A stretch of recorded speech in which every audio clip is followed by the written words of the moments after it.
एक प्रदेश के एक प्रसिद्ध नगर में सुभद्र नाम का एक धनी बनिया रहता था। वह बड़ा दानी था। लोगों को सेवा और धर्म कार्य करते रहने से उसके धन में कुछ कमी आ गई। समाज में उसका मान घटने लगा। इससे सुभद्र को बहुत दुख हुआ। वह दिन रात चिंता में रहने लगा। यह चिंता उसे अंदर ही अंदर खाए जा रही थी। वो सोचने लगा, धन के बिना मनुष्य के गुणों का भी समाज में आदर नहीं होता। उसने सोचा, इस अपमानपूर्ण जीवन से मर जाना अच्छा है। इन्हीं विचारों में डूबा हुआ था कि उसे नींद आ गई। नींद में उसने एक स्वप्न देखा। स्वप्न में एक देव ने साधु की वेशभूषा में उसे दर्शन दिए और कहा, तेरे पूर्वजों ने मेरा भरपूर आदर किया था, इसीलिए तेरे घर आया हूँ। कल सुबह फिर इसी वेश में तेरे पास आऊंगा। उस समय तू मुझे अपनी तलवार से मार डालना। तब मैं मरकर सोने का हो जाऊंगा। वह सोना तेरी गरीबी को हमेशा के लिए मिटा देगा। सुबह उठने पर सुभद्र इस स्वप्न के बारे में ही सोचता रहा। उसके मन में अनेक शंकाएं उठने लगी। न जाने वह सपना सच था या झूठ। इन्हीं विचारों में उसका मन डामाडोल हो रहा था। सुभद्र यह सोच ही रहा था कि एक साधु अचानक वहां आ गया। जैसा कि उसने सपने में देखा था, उसे देखकर सुभद्र का चेहरा खिल गया। सपने की बात याद आ गई। उसने पास में पड़ी तलवार उठाई और आऊं देखा न ताऊं, तुरंत साधु को मार दिए। साधु उसी क्षण मर गया। भूमि पर गिरने के साथ ही उसका सारा शरीर सोने का हो गया। सुभद्र ने उसका स्वर्णमय शरीर छिपा लिया। किंतु उसी समय एक बालू नाई वहां आ गया था। उसने यह सब देख लिया था।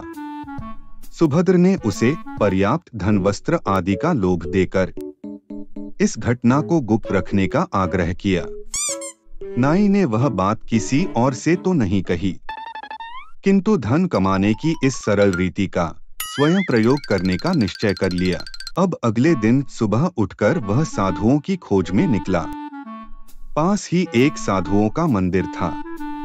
वह मंदिर के प्रमुख साधु महाराज के पास गया और विनम्र निवेदन किया कि आज की भिक्षा के लिए आप समस्त साधुओं के साथ मेरे घर पर पधारें। साधु महाराज ने बालू नाई से कहा, हमें निमंत्रण न दो, हम अपनी मर्जी से ही आते जाते हैं। तुम अपने घर जाओ, हम किसी भी दिन तुम्हारे द्वार पर अचानक आ जाएंगे। बालू नाई को साधु महाराज की बात से कुछ निराशा हुई, किंतु उसने नई युक्ति से काम लिया। वह बोला, मैं आपको भिक्षा के लिए नहीं बुला रहा। मेरा उद्देश्य तो आपको पुस्तक लेखन की सामग्री देना है। यह महान कार्य आपके आए बिना नहीं होगा। साधु बालू नाई की बात मान गया। बालू नाई जल्दी से घर को पहुंचा और वहां जाकर उसने तलवार देखी और दरवाजे के पास रख दी। थोड़ी देर बाद सारे साधु बालू नाई के घर पहुंचे। बालू नाई तो उनका ही इंतजार कर रहा था। बालू ने उन्हें घर के अंदर ले जाकर तलवार से ताबड़तोड़ मारना शुरू कर दिया। उनमें से कुछ तो वहीं धराशायी हो गए और कुछ घायल हो गए। उनके चीखने की आवाज सुनकर लोग एकत्र हो गए। नगर के सैनिक भी वहां आ पहुंचे। वहां आकर उन्होंने देखा कि अनेक साधुओं के मृत शरीर पड़े हैं और कुछ साधु घायल हैं। बालू नाई को पकड़कर राजा के पास ले जाया गया और राजा ने नाई से इस कर्मकांड का कारण पूछा, तो उसने सुभद्र के घर में साधु के स्वर्णमय हो जाने की बात बताई और बोला, मैं भी उसकी तरह तुरंत सोना इकट्ठा करना चाहता था। बालू नाई के मुख से यह बात सुनने के बाद राजा ने सुभद्र को बुलाया और पूछा, क्या तुमने किसी साधु की हत्या की है? सुभद्र ने अपने स्वप्न की कहानी शुरू से लेकर अंत तक सुना दी।